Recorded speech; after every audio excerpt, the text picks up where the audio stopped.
oke, standarnya harus lebih naik lagi. Ini orangnya harus lebih banyak lagi.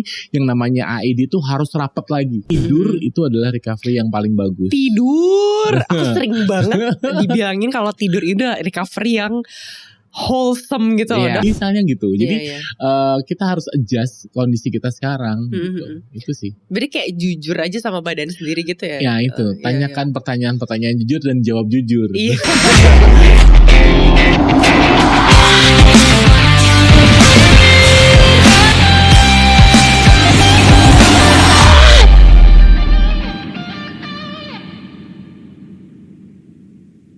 Hai Dashers, selamat kembali di Easy Pace Podcast, persembahan dari Dashport.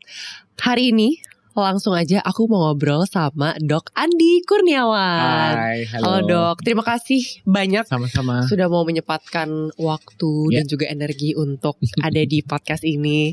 Ini aku udah excited banget mau ngobrol sama Dok Andi. Pingin ngobrol banyak soal mitos dan fakta, lari dan olahraga dan kesehatan in general, Dok. Ayo. Seru sih. Nah, buat Dashers yang belum tahu, Dok Andi ini seorang sports medicine specialist juga. Jadi nanti akan kita simak dengan saksama input-input dari Dok Andi. Nah, Dok, tapi sebelum kita bahas lebih dalam dan lebih jauh, aku pengen tahu dong background Dok Andi akhirnya bisa ngambil sports medicine specialist itu gimana, Dok? Karena dulu suka olahraga ya. Aku dulu anak basket. Terus kemudian waktu ngambil spesialis juga kayaknya seru nih kalau misalnya spesialisnya di bidang yang aku suka. Gitu. Terus kemudian ya akhirnya jadi dokter basket. Terus semenjak lulus tuh 2012 banyak pasien yang lari gitu ya. Jadi semenjak 2012 itu aku lari. Jadi kita lari-lari ini kenapa sih banyak yang cedera gitu. Terus mulai jadi ada rasa penasaran juga, Dok. Jadi mulai lari 5 kilo, 3 kilo, 2 kilo, 5 kilo dan segala macam kan. Tapi aku baru full maraton itu 2018. Jadi aku butuh waktu 2012 sampai 2018 untuk full maraton. Yang akhirnya itu kan 6 tahun ya, Dok. 6 tahun. Span waktunya tuh. Akhirnya ingin full maraton tuh dorongannya gimana, Dok?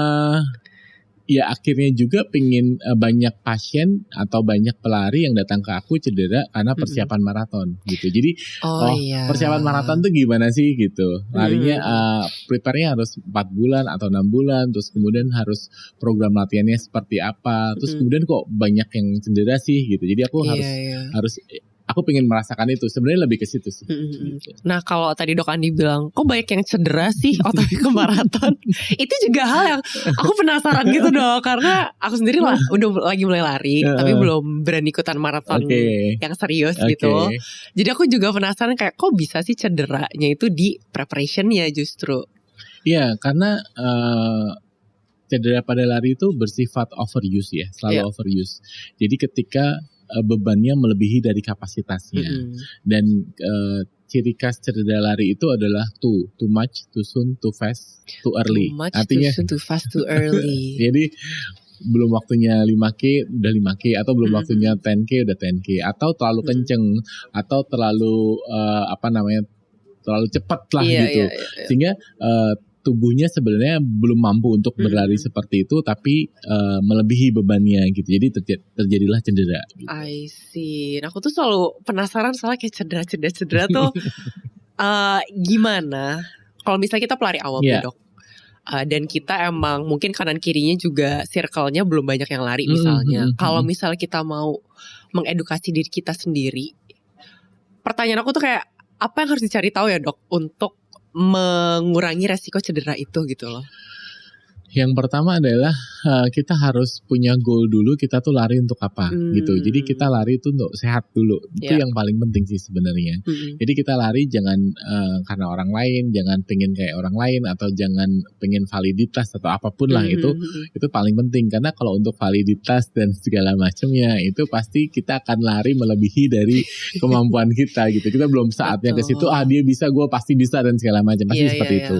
Itu yang pertama. Terus kemudian yang kedua ya kita tahu kondisi tubuh kita gitu. Karena kalau kita masih lari 5K mungkin kita hanya lari-lari aja lama-kelamaan bisa lari 5K. Tapi kalau mau 10K half marathon itu pasti tentu saja kita harus atur nutrisi, atur istirahatnya, atur recovery-nya, ada strengthening exercise-nya, ada macam-macam lah yang harus diperhatiin gitu. Jadi cari tahu tentang olahraga lari itu seperti apa, yang benar seperti apa, bagaimana, itu penting sih. Gitu. I see. Berarti kalau misalnya untuk yang beginner banget nih, newbie banget lari, Dok Andi rekomen apa? Apakah kayak coba deh kamu cari coach, apa coba deh kamu konsul sama orang yang udah sering lari atau apa gitu? Apa yang harus dilakukan? Yang pertama adalah bikin happy dulu pada saat lari. Jadi pada saat lari gue happy nih, gitu. Oh enak nih. Badannya enak, happy nih, betul, habis lari nih, ya kan. Ya. Terus kemudian kalau udah terbiasa, aku lari, aku setiap minggu lari 3-5 kali. Kalau aku nggak lari, cuman seminggu sekali atau 2 kali, kayaknya ada yang kurang nih, gitu. Jadi artinya tuh kita udah enjoy sama lari. Tapi kalau kita pengen serius, kita mau 5K atau mau 10K dan segala macam, ya kita bisa cari pelatih ya, supaya kita diarahkan. Kalau mau 5K, 10K itu aku harus lari seperti apa sih, bagaimana tuh juga bisa. Tapi sebenarnya kalau misalnya mau sebenarnya hanya pengen sometimes ikutan race juga nggak apa-apa gitu, untuk tahu kemampuannya dirinya seperti apa, terus kemudian ya enjoy the race saja sebenarnya gitu. I see. Kan bukan jadi atlet kan nggak harus mau masuk pelatnas gantiin Robbie atau jadi bersaing dengan Robbie Siaturi, nggak kan? Bersaing dengan diri sendiri. Kami pelari rekreasional, biasa lawannya diri sendiri dong. Kurang lebih seperti itu yang paling penting sih. Jadi kita tuh harus untuk personal growth ya, kita lebih baik hari ini lebih baik dibandingkan kemarin. Itu yang paling penting sih sebenarnya. Gitu. Setuju banget lagi aku. Aku tuh sempat nge-stalk Instagramnya Dok Andi juga. Selain riset soal Dok Andi ya. Tapi aku suka banget ada Happy Runners Project. Maksudnya tadi pas healthy ya. Healthy Runners Project. Itu tadi sebelum mulai syuting kita udah ngobrol dikit, tapi please do explain about the thing itself. Oke, Healthy Runners Project itu memang sebenarnya ideas aku aja sih, untuk supaya aku semangat bikin konten. Ada temanya adalah Healthy Runners Project gitu. Jadi supaya di tema-tema edukasi kontenku itu mengedukasi supaya orang itu berlari untuk sehat, supaya orang itu berlari sampai tua gitu loh. Artinya lari untuk sehat dan akhirnya terus menerus bisa sampai tua. Jangan sampai lari terus heat stroke atau lari terus cedera, akhirnya nggak boleh lari atau nggak bisa lari dan segala macam gitu. Itu memang awal mulanya ketika ya aku jadi medical coordinator, terus kemudian eventnya sampai dihentikan, banyak yang heat stroke, banyak yang ini. Terus barusan kemarin juga aku sempat viral gitu ya, aku baru rencana mau pensiun gitu ya, karena ketika jadi medical coordinator kok banyak banget yang cedera, atlet ya sampai nggak sadarkan diri dan segala macam. Ada satu yang masuk di ICU nggak sadar dan segala macam. Waktu itu aku berpikir udah deh, aku tuh capek kalau gini, stressful kan, maksudnya stressful banget mikirin, terus ya udah ternyata pelari-pelari banyak yang kayak gitu. Tapi ya ternyata aku nggak boleh pensiun dan ternyata aku nggak boleh berhenti mengedukasi sih. Tidak boleh. Saya juga tidak mau melihat Dok Andi pensiun. Tapi karena kalau misalnya ngelihat konten-konten yang Dok Andi buat, menurut aku emang it's very easy to digest gitu loh Dok. Jadi even aku yang bukan pelari serius banget, ngeliat kontennya aja aku merasa teredukasinya tuh nyantai gitu loh, nggak yang kayak gue harus yang nyari gitu, kayak enggak. Jadi sebenarnya itu helpful banget dong. Coba berarti as a medical coordinator itu berarti anggap aja orang awam Dok, tugas yang diemban oleh Dok Andi tuh berarti apa aja ranahnya Dok? Sebagai medical coordinator dari event maraton atau event lari, tugasnya adalah memastikan semua peserta, semua yang terlibat dalam event itu tuh sehat dan aman atau health and safety gitu.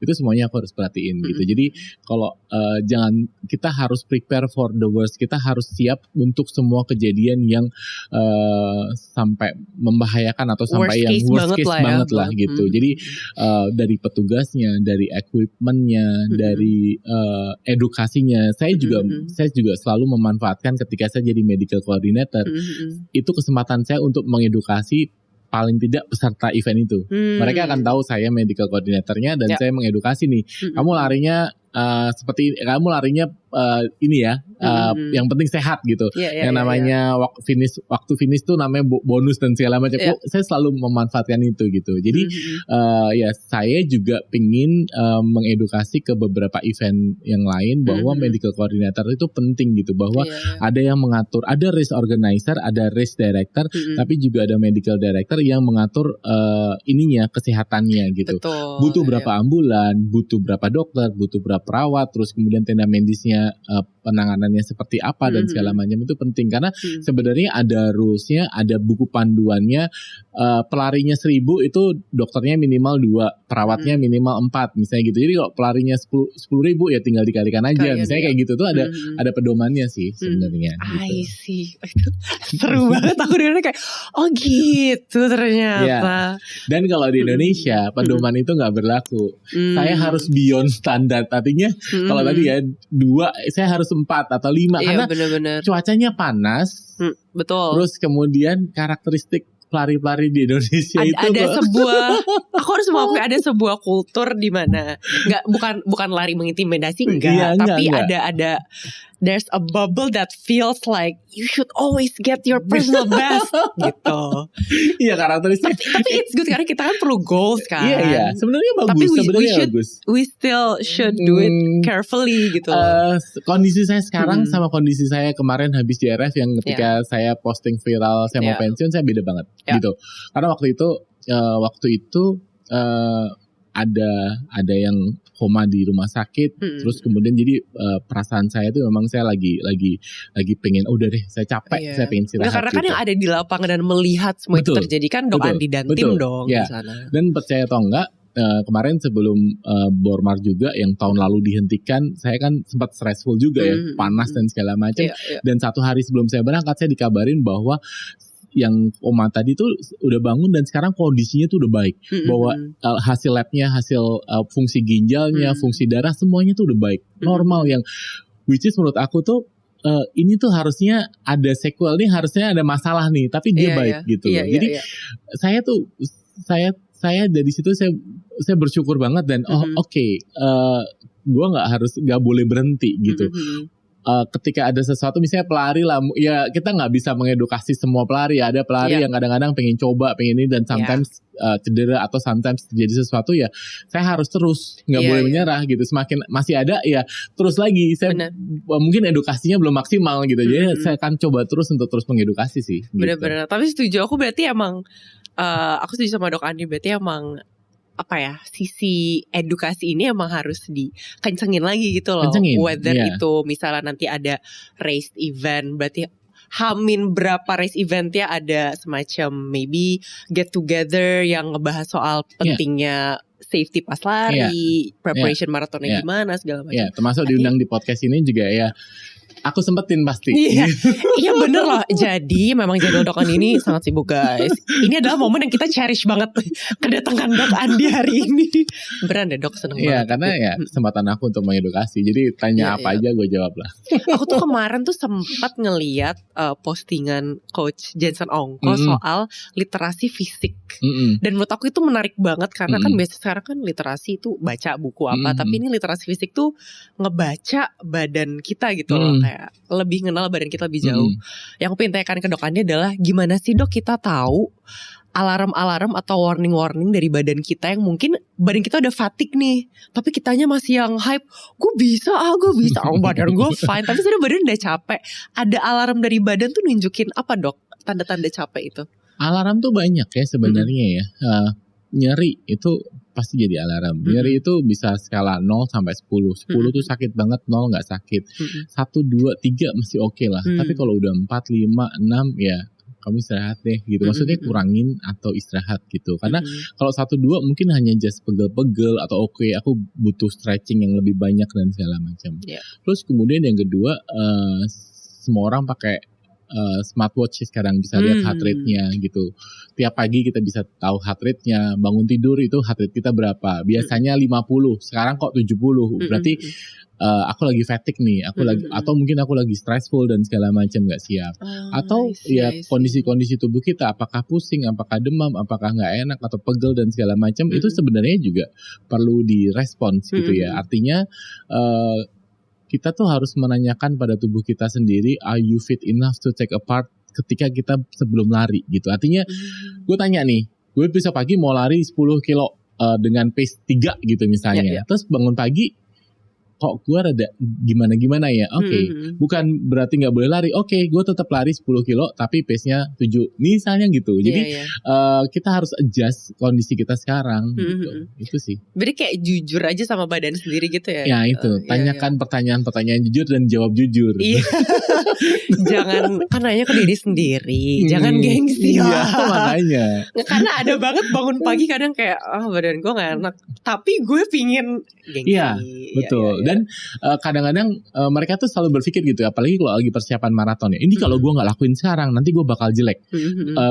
Gue bakal nanti kacau nih latihannya dan segala macam. Padahal kalau kita paksain sekarang, jadinya cedera, jadi sakit, malah ujung-ujungnya jelek gitu loh. Bener-bener. Jadi kita tuh harus bisa memanage waktu. Sebenarnya semuanya strategi sih ya, perlu strategi, benar-benar strategi. Kalau saya, kalau misalnya ada pelari yang datang ke saya, dok, sebulan lagi saya maraton di Chicago gitu, saya cedera. Saya periksa, ketika cederanya nggak berat, saya bilang ke mereka, pilihannya 2 nih. Kalau saya pilih adalah saya harus fit pada saat di Chicago nanti. Jadi 1 bulan ke depan saya pasti akan atur lari saya. Mungkin saya nggak interval dulu, mungkin saya nggak speed dulu, mungkin ini saya tetap lari, tapi larinya easy. Tapi saya terapi, saya kuatin otot saya dulu dan segala macam ke sana.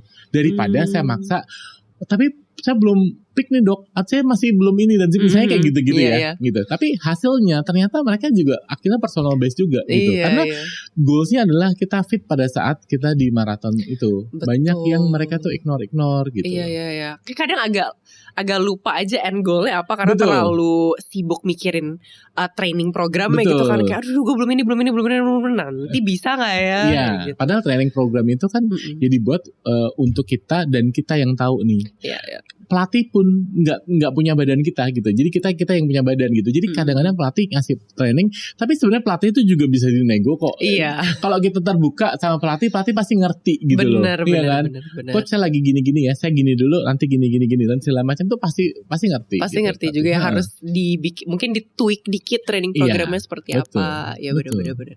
Dok, biasanya cedera apa yang paling sering banget Dok Andi handle? Buat yang kalau lagi untuk pelari sih ya kaki apakah pergelangan kaki, tulang kering, shin splint ataupun lutut sih. Itu 3 yang paling sering sih. Itu biasanya udah top 3 kalau lagi preparation maraton. Ya. Ya ampun, guys semangat ya. Aduh. Tapi menurut Dok Andi, tantangan terbesar apa yang pelari-pelari Indonesia hadapi, baik yang rekreasional ataupun atlet? Tantangan terbesarnya sih sebagai contoh kalau di Indonesia tuh panas ya. Jakarta, Indonesia tuh negara tropik kan. Tropik banget sih dok. Banget ya. Aku tuh sebenarnya pengen bikin konten ya. Kalau kamu lari maratonnya masih di atas 5 jam, kamu maratonnya di luar negeri aja. Bener. Tapi banyak yang bilang takut gitu diomelin gitu. Terus kemudian saya kemarin aja JRF punya COT 5 jam aja banyak yang protes gitu kan. Ya memang buat saya dari sisi saya sebagai medical coordinator saya tuh happy gitu karena ya 5 jam terus start jam 4 jam 9 tuh masih belum panas.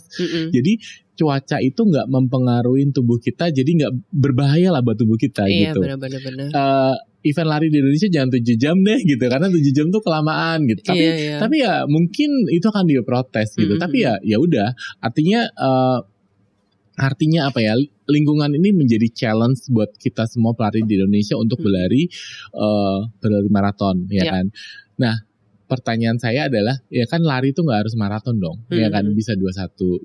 Kalau misalnya lari saya masih di atas 5 jam, mungkin saya lari 21 dulu deh sampai saya benar-benar bisa nanti larinya di bawah 5 jam gitu kan itu bisa ya gitu. Tapi ya kalau tetap memaksakan kita mau lari di event yang COT-nya sampai 7 jam, ya kita harus aklimatisasi, kita harus latihan di cuaca yang panas. Kita lari baru jam 9 baru lari, dan badannya harus adapt sama ya gitu. Wilayah cuaca dan matahari yang sangat indah ini. Ya, itu tantangannya sih kalau di pelari kita di Indonesia itu. I see. Nah, Dok, kalau misalnya kunci utama physical preparation-nya apa, Dok, kalau untuk recreational runners? Apakah selain udah lari, apakah perlu asupan nutrisi dia tertentu, ataukah rest day-nya gimana? Itu apa, Dok?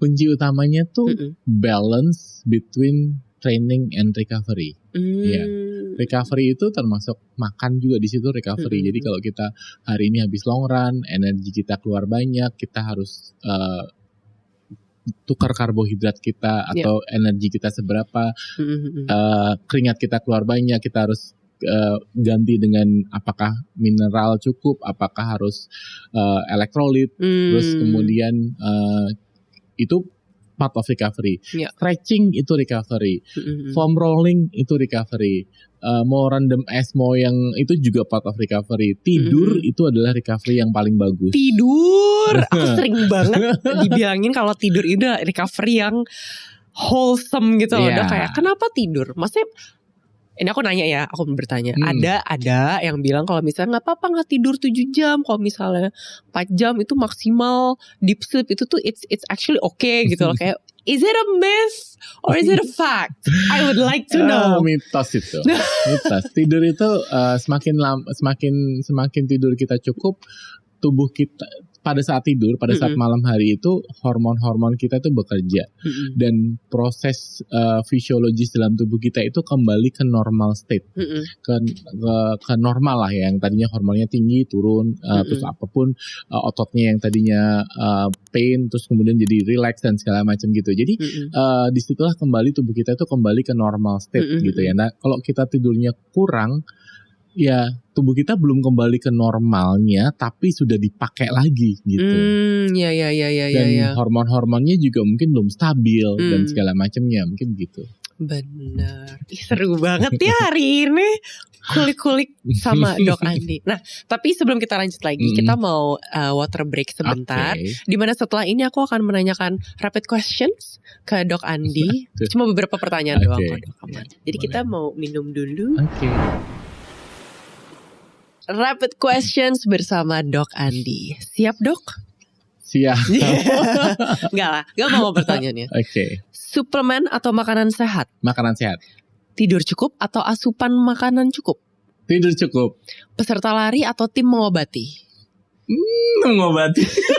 Itu berat tuh. Jawabnya agak berat hati ya. Ya meskipun itu aku tuh kadang-kadang ya, kalau aku jadi koordinator medis terus kapan gue larinya di Indonesia, kapan gue ikut gitu ya. Iya gitu bener-bener.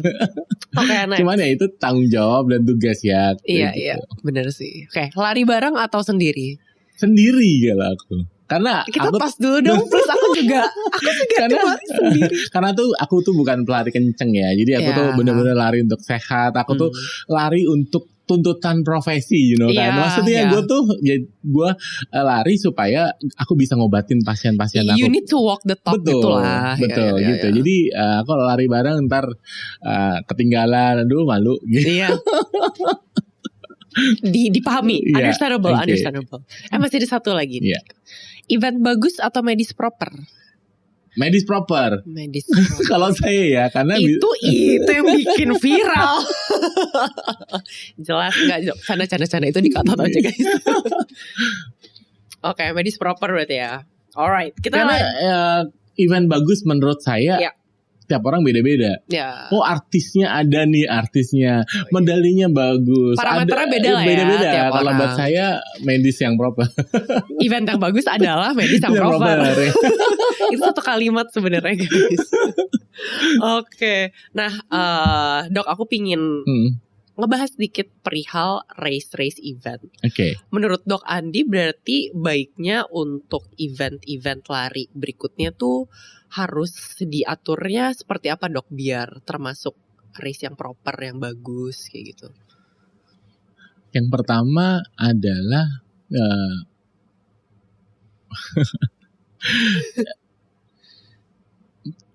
medical atau medis itu menjadi salah satu dari beberapa prioritas penting lah gitu. Jadi harus jadi prioritas penting gitu. Oke. Rute penting, terus kemudian marshal penting, jalurnya clear atau enggak itu penting juga kalau bisa clear. Jadi pertama kali yang kita harus lakukan adalah safety itu harus nomor satu ya, health and safety itu nomor satu. Karena kita tahu buat penyelenggara event ya, nggak semua orang yang ikut event lari itu mereka itu sehat dan mereka itu rentang level kebugarannya atau level kesehatannya itu mungkin bermacam-macam. Iya gitu. beda-beda pasti. Iya justru mereka itu lari karena mungkin dia obesitas, dia lari tujuannya supaya lebih sehat lagi, dia lari karena mungkin dia punya hipertensi atau apa, tapi mereka pengen lari, atau mungkin lari ya semua pelari baru gitu ya. Jadi kita memang harus prepare for the worst, kita harus ready untuk ya tadi kesehatan dan keselamatan tadi. Makanya mungkin sebisa mungkin clear, marshallnya bagus, marshallnya bisa mengarahkan pelarinya dan segala macam gitu sih. I see. Nah, harapan Dok Andi untuk event-event race di Indonesia ke depannya? Harapan saya event lari di Indonesia itu makin besar, industrinya makin besar, tapi nggak cuma makin besar, tapi makin safe juga, gitu. Jadi standar safe-nya itu meningkat gitu ya. Yang ya tadi ya medisnya proper, medisnya lengkap dan segala macam. Meskipun medis proper aja saya sempat diviralin sama pelari karena mereka nggak dievakuasi gitu. Maksudnya gini, ada pelari kram, terus kemudian pengen cepet-cepet dievakuasi ke tenda medis utama. Tapi waktu itu tuh lagi benar-benar hektik-hektiknya, banyak pasien kolaps di mana-mana. Jadi ambulan tuh mengevakuasi yang kolaps. Jadi yang namanya kram ya udah penanganan kram itu kan udah bisa ditanganin di situ gitu loh. Maksudnya yang bisa di-handle on site akan di-handle on site, yang harus dipindahkan dipindahkan gitu. Jadi tapi dari situ saya belajar sih. Oke, berarti kalau memang masih ada yang kayak gini, saya harus terus mengedukasi kram itu apa dan bagaimana menanganin kram dan segala macam. Saya gitu aja sih sekarang. Saya nggak cepat mutung kalau. Bener-bener. Nggak, kayak itu feedback dari orang-orang hasil yang viral kemarin tuh bisa. Jadi tuh Dok Andi jadi tahu gitu ya, kayak oh jadi ini deh yang ternyata yang mereka belum tahu, ini deh yang ternyata konten harus gue buat. Saya semua orang ya tadi ya, kita tuh orang-orang kita tuh literasinya cukup rendah, sehingga saya harus bikin konten yang mudah dimengerti tadi. Betul. Dan tentang lari kelihatannya simple, oke, tinggal berdiri terus lari gitu. Iya benar-benar. Iya, karena kalau misalnya orang nanya olahraga apa yang paling mudah untuk mudah dan murah. Iya, mudah dan murah ya, investasinya itu bikin ngelus dada deh. Tapi orang pasti mikirnya gue lari aja, bisa mulai dari jalan, akhirnya dari lari atau enggak. Tapi kan ternyata, tapi aku juga baru tahun ini juga Dok, kayak ini lari dalam 2 tahun terakhir deh, tiba-tiba lagi hype-hypenya banget, tapi di saat yang sama aku ngeliat kok orang-orang banyak yang kena injury di lutut, banyak yang betisnya kenapa lah atau apalah. Terus aku mikir kayak ini berarti lari itu bukan sesuatu yang bisa disepelein gitu loh, bukan olahraga yang it may look like an easy workout, but it's not gitu lah. Bukti ilmiah, incidence cedera pada pelari itu 20-89%. Jadi artinya ada penelitian yang bilang 20-30, ada yang sampai 89. Jadi artinya dari 10 tuh ada 2-8 orang yang pernah cedera. Jadi cuma 2 yang benar-benar bebas cedera tuh cuma 2 gitu. 8-nya pasti pernah merasakan cedera, even itu cederanya kecil. Benar-benar. Gitu. Miskonsepsi apa sih yang paling sering Dok Andi temukan? Banyak sih miskonsepsi bahwa kalau misalnya nyeri itu harus dipaksain gitu. Nyeri itu harus digerakin gitu. Itu harus dipaksain gitu ya. Kalau digerakin masih oke, tapi kalau dipaksain itu. Terus kemudian ya lari itu ya gampang, lari itu lari-lari aja nanti bisa kok, akhirnya bisa jadi ini.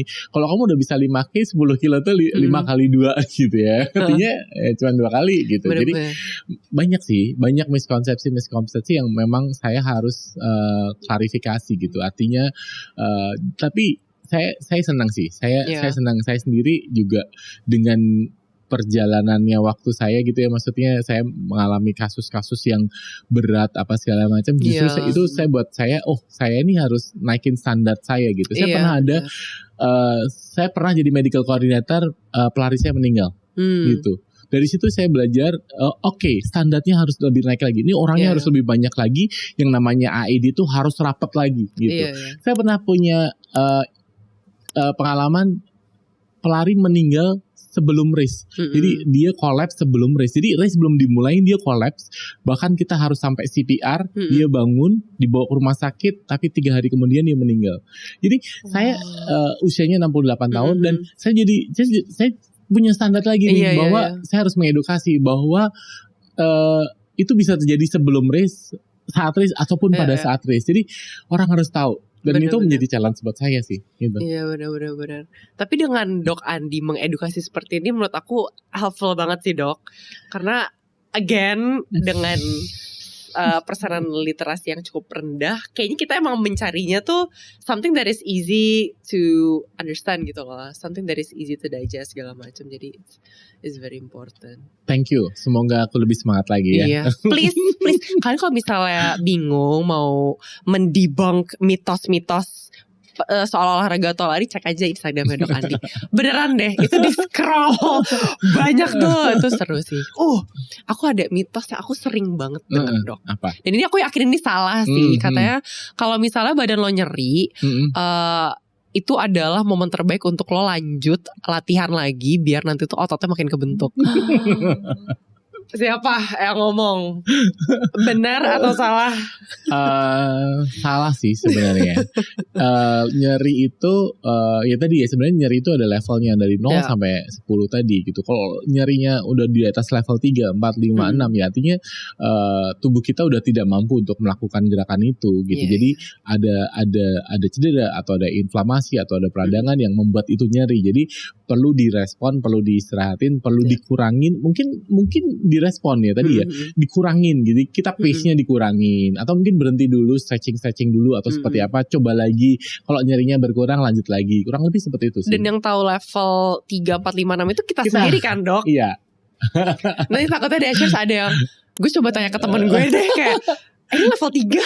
Gue tuh kayak gitu gak apa-apa kok, gue lari-lari aja ini. Ya mungkin kondisinya itu beda gitu loh. Fisik orang kan beda-beda guys. Tapi ya sih, aku tadi sempat mikir kayak enggak, ini pasti harus nanya ke diri sendiri. Bener-bener. Nah Dok, sebelum kita tutup sesi ini, ada pesankah untuk semua pegiat olahraga di luar sana?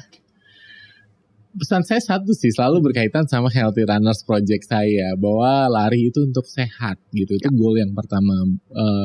Kita tujuannya berlari itu untuk sehat. Jadi pastiin kita bisa lari sampai nanti usia kita tua gitu ya. Jadi berarti dan namanya event itu tiap tahun ada gitu ya. Jadi nggak harus personal best di tiap event dengan memaksakan diri dan akhirnya cedera atau akhirnya ngerepotin medisnya. Saya sendiri dengan senang hati saya akan menolong. Sudah menjadi pekerjaan Dok Andi dan tanggung jawab Dok Andi gitu. Tapi kalau misalnya tenda medisnya lagi penuh apa segala macam ya akan lebih baik ya. Maksud saya selalu kalau tenda medis penuh, berarti saya harus mengedukasi lagi supaya tenda medis saya kosong. Iya, benar. Seperti itu sih. Jadi ya lari untuk sehat, yang namanya personal best, your health is more important than your finish time kalau menurut saya sih. Setuju. Karena aku dengar, I hear you talking and explaining right now, itu you come from a very experienced background, udah handle berapa macam kasus onsite yang pasti. Ya, dan saya lari juga. Iya. Dan beliau lari juga. Hey. Saya lari dan saya lari program maraton di tengah-tengah kesibukan saya yang saya harus praktek. Saya harus berangkat jam 7, saya lari jam 6, lari dulu gitu atau jam 4:30. Terus kalau saya lupa stretching, saya pasti langsung cedera gitu. Jadi benar-benar saya tuh harus pagi, sore lari dan segala macam, ngejar mileage dan segala macam itu saya rasakan gitu. Jadi ketika pasien saya seperti itu diskusi sama saya pasti akan bisa menjawabnya gitu karena saya melakukannya gitu. Nah Dok, last one janji sebelum kita tutup. Aku pengen nanya, what is the best advice someone has ever given to you? Kan ini Dok Andi tuh kerja di bidang menurut aku sangat serius. Maksudnya nyawa orang juga Dok Andi pegang gitu ya. Like what do you say to yourself to keep yourself motivated untuk selalu mengedukasi dan keep everyone safe? Ya itu tadi sih. Saya merasa diberkati Tuhan ketika ketika saya bertugas itu banyak yang akhirnya terselamatkan. Bahkan kemarin di JRF itu ada pelari yang 5 hari koma, mereka bisa sadar, terus akhirnya sekarang benar-benar sembuh total gitu ya, tanpa ada sequel apapun sedikit pun gitu. Jadi saya ngerasa bahwa ini mungkin yang diminta untuk saya terus mengedukasi gitu, supaya pelari-pelari di Indonesia ini makin sehat, dia tahu dia lebih banyak dapat manfaatnya gitu loh, ya gara-gara lari ini, karena buat saya pengen semua orang itu lari gitu. Kalau ada yang bilang bahwa lari itu merusak lutut kamu, ada dokter seperti itu, find another doctor. Gitu ya, artinya enggak gitu.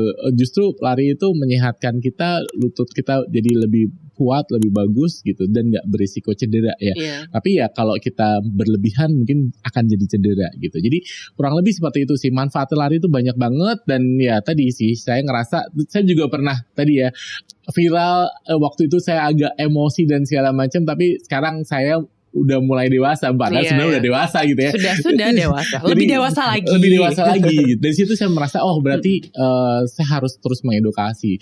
Apapun kejadiannya di depan saya akan saya hadapi. Justru itu buat saya termotivasi untuk oke, saya edukasi lagi. Ada kejadian apa? Saya harus mengedukasi lagi.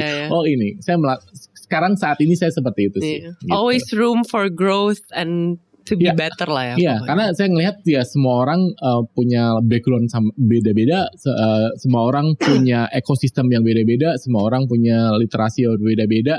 Jadi ya menurut saya itu jadi tanggung jawab saya untuk saya mengedukasi gitu. Benar-benar. Dok Andi, thank you so much for this very insightful session. Terima kasih atas space-nya untuk saya bisa mengedukasi. Betul, menurut aku ini adalah episode yang sangat amat seru. Jadi I really can't wait buat nanti mereka tonton. Kalau misalnya kalian masih ingin mencari konten-konten edukatif, bisa langsung ke Instagramnya Dok Andi aja. Instagramnya apa, Dok? @dokandi. Betul, simple banget guys. Nanti langsung ketemu deh, konten-kontennya seru-seru banget, I promise you. Jadi thank you so much Dashers for watching. Jangan lupa untuk tonton terus Easy Pace Podcast, bisa di YouTube atau Spotify-nya Dashport. Jadi I'll see you guys on the next episode. Dadah.